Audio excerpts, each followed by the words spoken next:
Assalamualaikum warahmatullahi wabarakatuh. Perkenalkan, nama saya Ida Sapitri dari kelas 6D Prodi Pendidikan Sosiologi Universitas Mataram. Di sini saya akan memaparkan materi untuk memenuhi tugas mata kuliah Sosiologi Komunikasi dengan judul Industri Media Sosial dan Viralitas di Indonesia antara kepentingan bisnis dan realitas sosial. Fenomena viralitas di media sosial itu dapat dianalisis menggunakan teori dari Peter Berger and Lachman. Nah, teori ini menjelaskan bahwa realitas sosial itu tidak terbentuk secara alami, melainkan dengan proses interaksi sosial yang terus-menerus dilakukan oleh masyarakat.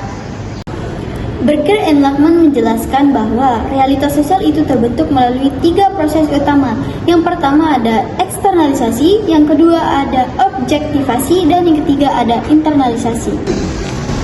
Opsi itu eksternalisasi, objektivasi, dan internalisasi. Jadi, eksternalisasi itu adalah proses tindakan individu untuk mengekspresikan gagasan serta pemahaman lalu pemikiran mereka terhadap suatu tindakan sosial. Objektivasi, di mana tindakan tersebut menjadi kenyataan dan diakui oleh masyarakat secara luas. Sementara itu, internalisasi. Nah, internalisasi ini di mana kita bisa memahami dan menerima bahwa realitas sosial tersebut menjadi bagian dari mereka. Dalam perkembangan teknologi komunikasi, proses konstruksi realitas tersebut semakin dipengaruhi oleh media, khususnya media sosial. Nah, jadi, media sosial itu tidak hanya berfungsi sebagai sarana penyebaran informasi, tetapi juga sebagai tempat di mana interaksi digital kita dapat memperoleh atau memproduksi, terus menyebarkan, lalu menafsirkan informasi secara bersama-sama. Jika tidak analisis menggunakan teori konstruksi sosial realitas, fenomena viralitas di media sosial itu menunjukkan bagaimana suatu isu dengan cepat tersebar dan menjadi konsumsi publik dan membentuk persepsi masyarakat terhadap suatu fenomena viral. Nah, salah satu contohnya yaitu adalah dengan munculnya tagar kabur aja dulu. Nah, tagar kabur aja dulu ini diperkirakan muncul pada tahun 2025 hingga 2026. Nah, jadi tagar ini itu digunakan oleh pengguna media sosial untuk mengekspresikan keinginan mereka untuk hidup atau bekerja di luar negeri. Tagar kabur aja viral di berbagai kanal media sosial dan ramai-ramai warganet menyuarakan akan keresahan yang dihadapi dalam hidup, termasuk situasi terkini di Indonesia. Mereka membuat tulisan di X maupun video opini.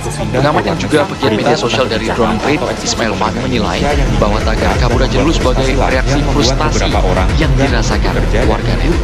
Mereka mencari lowongan kerja, tips persiapan berangkat, hingga perbandingan hidup di luar negeri. Melalui media sosial, banyak pengguna membagikan pengalaman pribadi mereka, kritik terhadap ekonomi, serta pandangan mereka terhadap peluang kerja di luar negeri.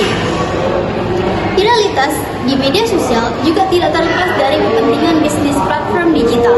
Nah, platform digital ini menggunakan algoritma yang dirancang untuk memberikan konten yang interaksinya tinggi, seperti jumlah penonton, lalu komentar, serta share. Dengan konten yang memicu perdebatan, itu bisa dapat menjadi engagement yang besar bagi perusahaan karena cepatnya viral di media sosial. Lalu, tingginya engagement tersebut juga memberikan keuntungan bagi perusahaan platform digital karena dapat meningkatkan nilai trafik pengguna dan nilai iklan digital. Dengan demikian, viralitas konten di media sosial tidak hanya selalu berkaitan dengan dinamika komunikasi masyarakat, tapi juga bisa berkaitan dengan kepentingan bisnis dalam industri media sosial. Mungkin sekian yang bisa saya jelaskan mengenai materi saya. Sekian, terima kasih. Wassalamualaikum warahmatullahi wabarakatuh.